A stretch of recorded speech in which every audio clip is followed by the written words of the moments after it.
This video is sponsored by Hunter Killer. Sideshow Bob is the homicidal maniac we can't help but love. Sure, he's tried to slice and dice some of our favourite characters, as well as attempting to annihilate Springfield altogether. But come on, have you heard that smooth, buttery voice? Guilty as charged.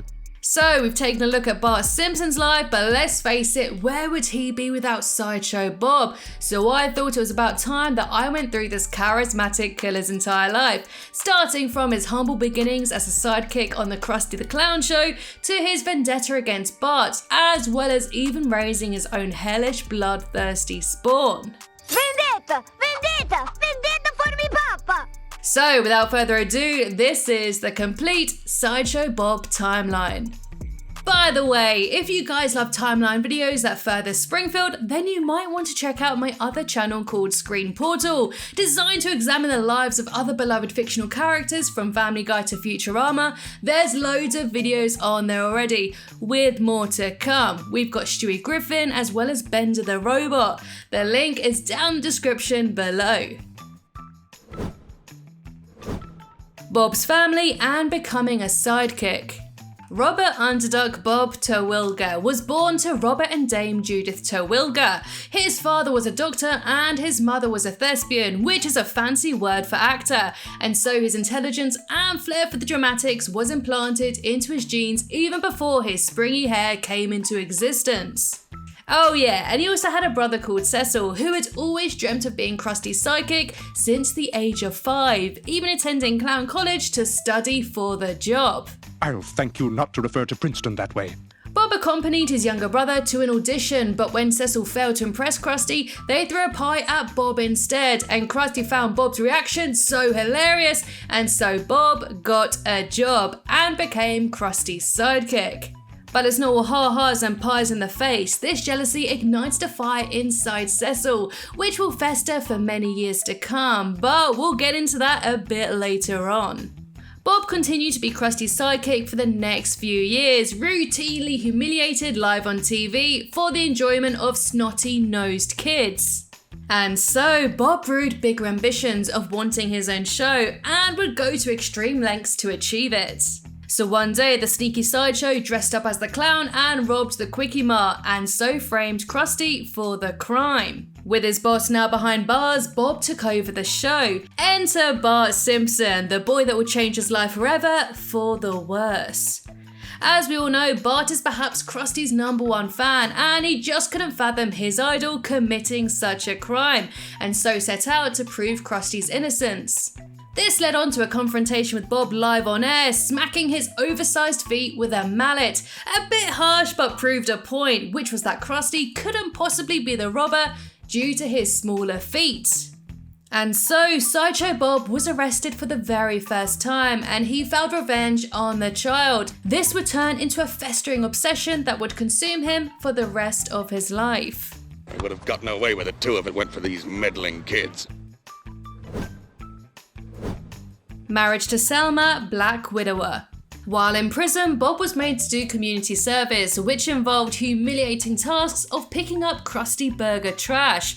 To pass the boredom in the cramped cells, he enrolled in the prison pen pal program and began writing to a woman named Selma Bouvier. It looked like love at first word, and romance blossomed. When Bob was released from prison, the pair were inseparable, and before long she introduced him to her family.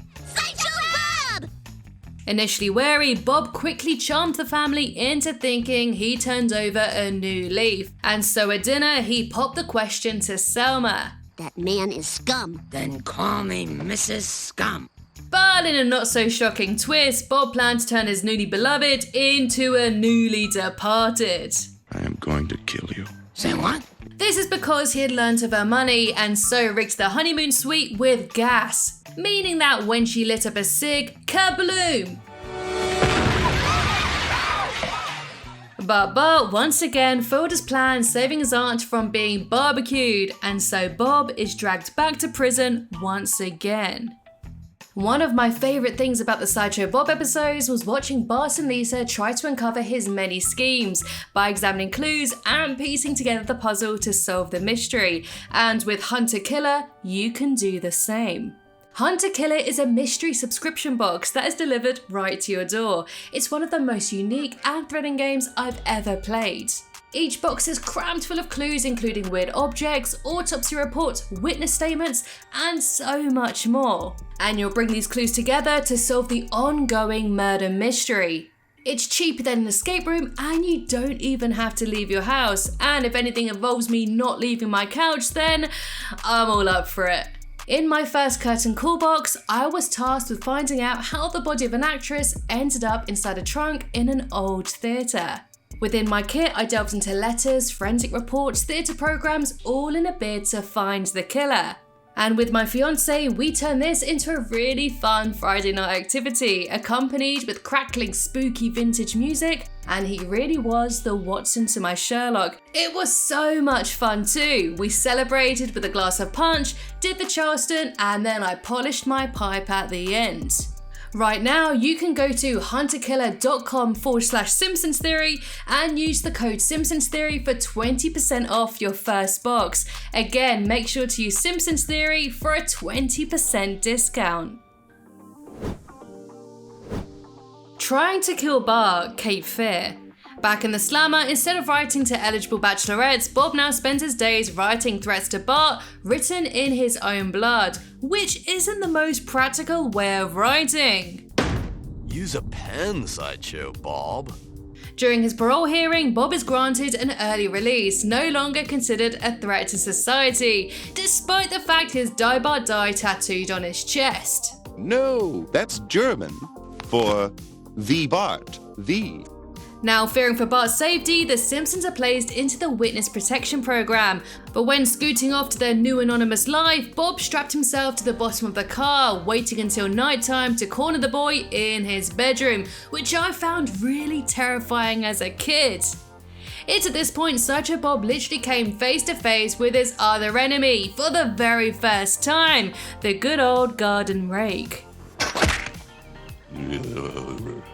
Now, I feel this gag in particular really paints a poetic development in Bob's character. On the surface, it's one of those gags which lasts a really long time, a bit too long in fact, resembling a technique TV creators do to extend running time. But I think the way in which Bob is continually humiliated and knocked time and time again by the rakes is very reminiscent of all the years he was humiliated by Krusty. He has always craved to be taken seriously, even to the point of wanting to commit murder. But even now, he is made a fool for us, kid viewers, for entertainment.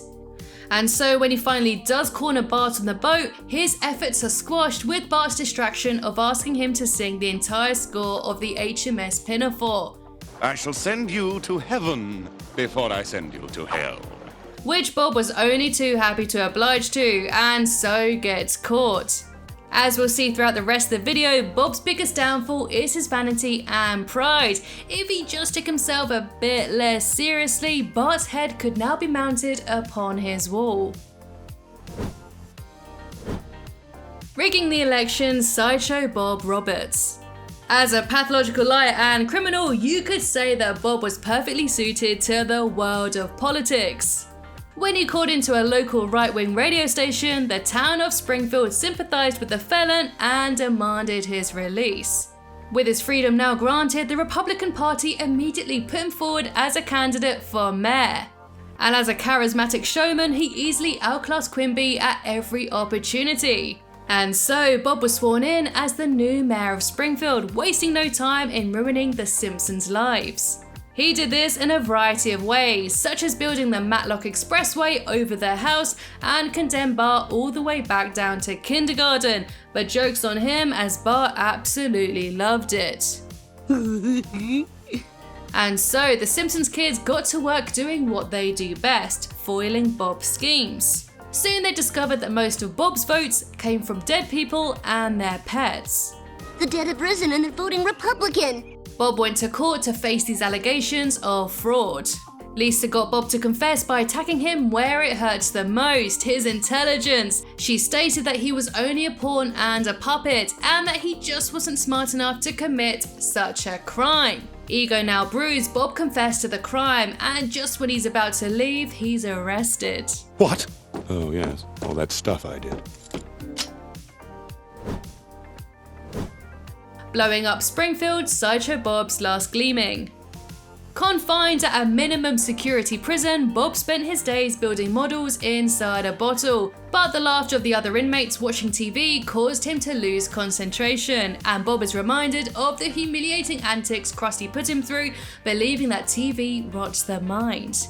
Oh, how I loathe that box. The next day, the inmates are on pickup duty at the US Air Base, where he snuck off and stole an atom bomb. Hijacking the Jumbotron, he blackmailed the town to give up their beloved TV, or he'll obliterate them. And it worked. Quimby quickly shut down every station, and Bob finally thought he'd found his peace, until Krusty set up his own 24/7 public emergency broadcast out in the desert. After seeing this, he planned to detonate the bomb, but it was a dud. So instead, he kidnapped Bart and stole the Wright brothers' plane, planning to fly into Krusty's hut and kill them all. Except the flimsy plane only bounced harmlessly off of it, and poor old Bob is carted straight back to jail for the 5th time. Bob's redemption, brother from another series. While in prison, it looked as if Bob had found God and was reborn. I'm a good man. Now a model inmate, Reverend Lovejoy recommended Bob for the work release program, but who the hell would choose to hire this 5-time convict? Cecil? His estranged brother offered Bob work in his dam building business, and it seemed like the whole Bob stole my job drama was water under the bridge. Bart and Lisa naturally didn't trust Bob's intentions. I mean, he did try to put Krusty in jail after all. He tried to kill their aunt, tried to kill Bart, and even attempted to kill the entire town. So while Bob worked on the dam, they kept a very close eye on him. He's just a little shy because I've tried to kill him so many times. Believing that Bob planned to blow up the dam to destroy the town, they confronted him and demanded that he confess. They revealed a suitcase of money that they believed Bob was embellishing. It turns out that the real culprit was none other than Cecil, who planned to steal all of the money and blow up the dam in the process, while pinning the entire thing on Bob. I'm framing you, and I'm doing a really excellent job too. Cecil locked them all inside, but Bob actually saved the children and helped them escape. On top of the dam, Bart attacked Cecil but was thrown into the water below, but Bob, holding onto the dynamite, jumped and grabbed him before he hit the bottom. And if that wasn't noble enough, he then snipped the wire, saving the town from certain doom. The two then plummeted to their deaths until Bob landed groin first into the drainage pipe. But despite Sideshow Bob being innocent all along, Wiggum arrested him anyway. But surely, I caught Cecil! Now locked in a cell together, Bob and Cecil do what brothers do best and fight for the top bunk. Krusty's assassination attempt, Day of the Jackanapes. At Springfield Penitentiary, Bob was enjoying the latest edition of Prison Bride, but when he found out that Krusty taped over all of his old episodes, Bob was furious. You've erased my past. Now, I don't know how much time had passed, but Bob was granted his parole and was now a free man. Although he may have thought him saving Bart would mean a permanent change, he was back to his old ways, instantly setting to work hatching his new evil scheme. If you must know, it's an exquisite scheme for revenge. To the point where he trapped the boy in a shed and hypnotized him to kill Krusty during his farewell special.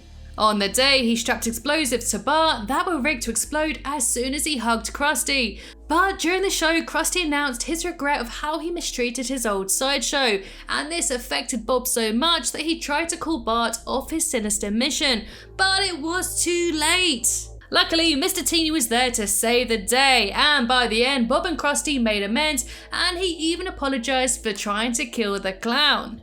Will you stop with the sorry? Despite this, Wiggum takes Bob to be executed. It always seems as though just when Bob is finally about to turn over a new leaf, Wiggum is there to throw him back into jail again. Now, for a supposed non-canon series like The Simpsons, Krusty's and Bob's relationship progressed and they remained friends throughout the rest of their lives. Later on, we can see them hanging out and having sleepovers. Oh, cuties.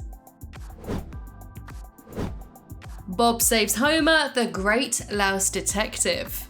When Homer's life was threatened by an unknown assailant, the Simpsons enlisted the expertise of Sideshow Bob to find out who is trying to kill him, because what better way to catch a killer than to hire a killer? And so he's invited to live with the Simpsons, but to make sure he doesn't do anything to Bart, he was fitted with a shocker. Later on, when the brakes of Homer's parade car were cut, Bob swooped in on a duff blimp and saved our homie, something that surprised even him. And it feels wonderful. And over the intellect, Bob deduced that Homer's assassin was none other than Frank Grimes Jr., the son of old Grimey. Come on, you know he is, the guy who literally electrocuted himself over Homer's laziness. And once again, despite Bob's heroism and bravery, Wiggum sent Bob straight back into the clink. But ever the cunning mastermind, Bob escaped and snuck into Bart's room, but he found out that he just couldn't go through with it. I guess I've, dear God, grown accustomed to your face. And after that lovely little singing number, he jumped out of the window and fled into the night. Bob's family life, the Italian Bob. As soon as it seemed as though Bob really was a free man, he decided it was time to start fresh and to get away from the Simpsons for good. He arrived to Italy during the harvest season, and when the locals noticed Bob's giant feet, they enlisted him to crush the grapes, and he was hailed an absolute hero, and he felt accepted for the very first time, welcomed by the town. Rather having to manipulate with his charms, he could finally simply be himself, and so next spring he was elected mayor of the town, and he even settled down to make a family with his wife Francesca and son Gino. This role seemed to have suited Bob down to a T, as it appealed to his previous interests in politics, and being a mayor of this small town was perhaps a lot less stressful and triggering to his past inhibitions. But his happy life was about to be shattered when the Simpsons rolled into town with their busted old car. Having kept his sinister past away from his wife, Bob begged the family to help him keep it that way. Please don't destroy the new life I've created here.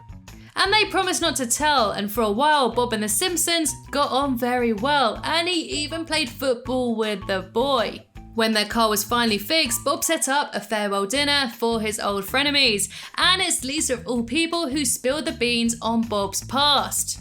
When he tried to shush her, she accidentally tore off his suit to reveal his prison uniform. Now why he was still wearing that, I have no idea. But anyway, with his secret now out, Bob quite rightly got very angry. Uh-oh, he's getting that stabby look. He chased the family down to Rome, where his wife caught up with him. Bob vowed never to raise his hand in vengeance again, but his wife surprised him by saying that she will kill the Simpsons with him as a family. Revenge is a dish best served family style.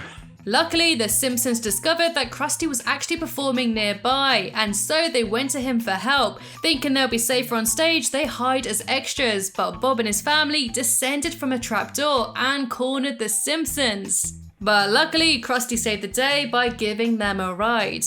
Bob and his family then walked off into the night to plan their next scheme. Bob's family reunion, funeral for a fiend. After Rome, Bob and his family travelled to England, where he found work as a chimney brush. Although they looked like the typical happy family, they never stopped plotting revenge. This led on to Bob slipping back into America by posing as a Canadian writer for the Jimmy Kimmel Show. And so an elaborate scheme came into action, setting up a fake Texas barbecue restaurant, and Bob trapped the Simpsons and planned to blow them up. But in typical fashion, he wound up blowing himself up instead. But that wasn't the true plan. With the help of his family, Bob faked his own death in court and pinned the blame on Bart. Now feeling guilty, Bart visited Bob's casket to make amends, only to find that Bob has risen from the grave. He tossed Bart into the casket and sent it into the fire pit to be burnt alive, but the Simpsons arrived just in time to save him. And so the psychopathic family are arrested altogether. Freeze, Sideshow snobs. Now it seems this was actually the last straw for Bob, as he has gone quite literally mad, imagining various ways of cutting up the Simpsons family in an obsessive way we haven't quite seen before. This descent into true madness may explain why we never see his wife and son again. He may be so far gone, he could never be a suitable father or husband ever again, which is really quite sad.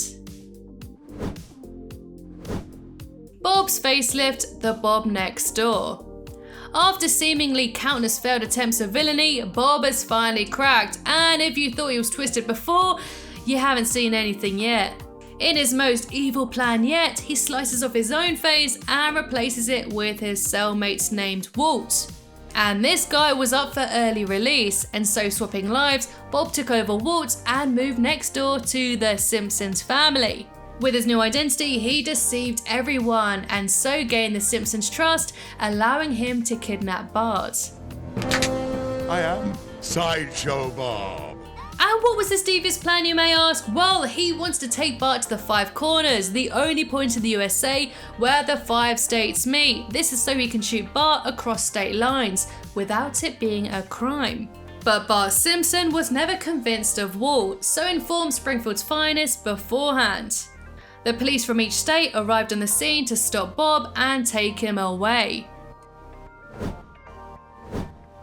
Bob the mad scientist, the man who grew too much. It seems that good old Bobby has gotten his face back and has stitched it on once again. Well, kinda. It does still fall off sometimes. That's not for you to suck. Bob's brilliant intellect was being wasted with monotonous prison tasks of printing vanity license plates. So when asked to volunteer as an experimental subject, he jumped the chance. He wrote up his results and went from the subject to scientist, and so got a job at a chemical engineering company where he created modified foods. It's here that he came face to face with the Simpsons once again. But it turns out that Bob was modifying more than just food, he was also altering his own DNA. He had infused himself with the DNA of various animals to give him super strength. He also planned to steal the DNA of some of the greatest minds in history, so he can, in his own words, be the wisest and strongest maniac to ever bring dictatorship to the world. He was then triggered into a murderous rage due to his enhancements, and so chased Bart and Lisa to the top of a dam using his grasshopper legs. This is where he prepared to throw them from the top to their deaths, even though he previously saved Bart from the same dam a couple of years before. When a group of teenagers tried to save them, he knocked them aside easily and almost ate Kearney whole, but that was when he realised that he had become a monster. So he leapt off the dam and fell to the watery depths, but luckily he had given himself fish DNA, so he had gills to breathe underwater. A very strange episode all in all. Bob is cured. Gone boy. Now Bob has somehow found himself back in the clink. And when Bart goes missing, the police believed him to be dead. When Bob found out his archenemy was gone, he was conflicted, mostly because he didn't get to kill him himself. And so he attended counselling to rid him of this obsession, but Bob refused to believe that Bart was truly dead, and so set out to find him. I won't believe he's dead until I've made soup from his bones. He finally tracked Bart down to an abandoned military bunker and strapped him to a missile. But he had a last-minute change of heart and announced he doesn't want to harm him. I don't want to kill you anymore. Turning himself back into prison, he declared to his therapist that he was finally happy. Bob saves Christmas. Bobby, it's cold outside. Uninterested in serving his 3 life sentences, Bob stole a priest uniform and escaped, and was now living alone in a lighthouse, which could get pretty boring when you're by yourself, so you pass the time by making Christmas tree decorations of a dead Bart. So he wasn't completely over his thirst for Bart's blood after all. But don't worry, he wasn't lonely for very long. He was hired as the local Santa Claus, and what do you know, the Simpsons happened to visit Santa's village, and Bart came face to face with Bob once again. Hello, ho, ho, Bart. He wrapped Christmas tree lights around Bart's neck to choke him, but he found out he just couldn't go through with it. As a method actor, Bob just couldn't break out of his jolly Santa character. But when a thief started to steal other people's presents, Bart believed it was his old enemy, so Bob set out to clear his name. Hiding himself within a box, he caught the real present thieves, Mr. Burns and Smithers. Burns revealed that as a child, he asked Santa for just a hug and a smile from his parents, which he never got, leaving him with a bitter hatred for Christmas. So Bob, still in character, sat Burns down on his lap and said that his harsh parents made him even stronger. And so Mr. Burns then returned all the presents and Bob saved Christmas. Bob's later life and death. 10 years later or so, we see that Bob is still living in the lighthouse. He's a little more grey and is now rocking a fabulous beard. However, he admits to squeaky-voiced teen that his obsession with Bart had ruined his entire life and told him not to waste his. Which all in all is a really sad life for Bob. If the Simpsons had just left him alone in Italy, he could still be mayor, squishing grapes and belonging to a loving family of his own. So let's solve this mystery, eh? How did he die? He survived an awful lot. He was like Terminator. He was trampled by a parade and cut off his entire face. Well, it seems that it wasn't only Bart's hatred that followed him around for the rest of his life, but also his other arch nemesis, the good old garden rake. I thought I was your arch enemy. I have a life outside of you, Bart. So let's break it down. In Holidays of Future Past, we see the chalk outline of Bob in Moe's bar. And judging by the rake outline next to him, we'd say he got hit in the head one too many times. And so something that could be lurking around in your typical garden shed took down the most evil man in America. And finally, let's say a big thank you to my newest Flying Hellfish members, Charlie Black, Brendan Smith, Bendy Gamer, and Jessica Sutton. Thank you so much for helping support the channel. It really does mean a big amount to me. And of course, a big thank you to my other lovely Flying Hellfish members. We have Timothy, who owns Bazane, Liam, One Drama Boy, Charlie, Sean, Andre, Stefan, Robert, Ashley, Glenford, Devin, Gadrak, Stephen, Edward, Anthony, Nicola, Jeffrey, Dominic, Cody, Jakku Star, GameBoss49, Chaz, Jeff, Gil, Shadu, Murray, Paul, Henry, Frank, Lucas, Omar, Eric, Thomas88, Dave, Samantha, Rayleigh, Lauren, Alexander, Daniel, Charlie, Brendan, Bendy, and Jessica.